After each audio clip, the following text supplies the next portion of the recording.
जिस तरह से बाबा साहेब भीमराव अंबेडकर के प्रति टिप्पणियां की थी, तो ये बताइए कि जो टिप्पणियां के लिए क्या माफ़ी मांगे?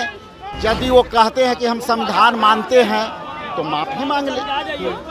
मुद्दा ये नहीं है कि हम क्या करेंगे, मुद्दा ये है कि हम जनहित के मुद्दे पर, रोजगार के मुद्दे पर, पलायन के मुद्दे पर, आवास के मुद्दे पर हम उनसे सवाल पूछते रहेंगे। नमस्कार, मैं मनीष और आप देख रहे हैं दर्श न्यूज़। कांग्रेस कार्यालय सदाकत आश्रम से राजेंद्र प्रसाद समाधि स्थल के पास जो है आज कांग्रेस संविधान बचाओ पैदल यात्रा निकाली। इस दौरान आइए प्रदेश अध्यक्ष राजेश राम से सवाल पूछते हैं कि आखिर संविधान बचाओ यात्रा का उद्देश्य क्या है, क्या 2025 विधानसभा चुनाव की तैयारियों के लिए ये पूरा संविधान बचाओ पैदल यात्रा की जा रही है। जिस तरह से भाजपा ने सारे इंस्टीट्यूशन को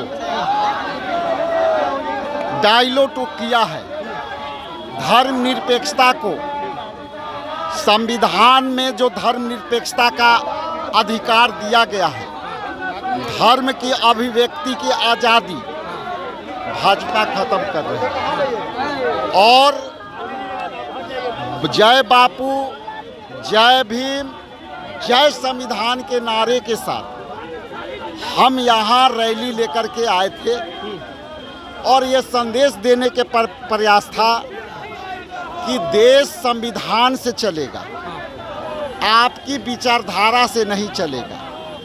और यदि इस विचारधारा से चलाएंगे तो देश की जनता आपको जो है समय पर अपना मैंडेट दे देगी। बीजेपी कह रही है कि अंबेडकर के विचारधारा को दबाने का प्रयास कांग्रेस की है, हम लोग लगातार आरक्षण को आगे मौका दिए। आप इसका उदाहरण ऐसे ले सकते हैं कि पिछले 17 अवधि लोकसभा में हुई थी, जिसमें गृह मंत्री ने जिस तरह से बाबा साहेब भीमराव अंबेडकर के प्रति टिप्पणियां की थी, तो ये बताइए कि जो टिप्पणियां के लिए क्या माफ़ी मांगे? यदि वो कहते हैं कि हम संविधान मानते हैं तो माफ़ी मांग ले। सिंपल सी बात है। एक पॉलिटिकल सवाल रहेगा, 2025 विधानसभा चुनाव के अब कुछ ही महीने रह गए हैं, लगातार आप लोग बैठक कर रहे हैं, कितने सीटों की दावेदारी जो है की जाएगी? ये विषय नहीं है, ये विषय है कि यहाँ संप्रदायवाद को बढ़ावा दे दिया गया है, सुप्रीम कोर्ट के डराने का जो है काम किया जा रहा है।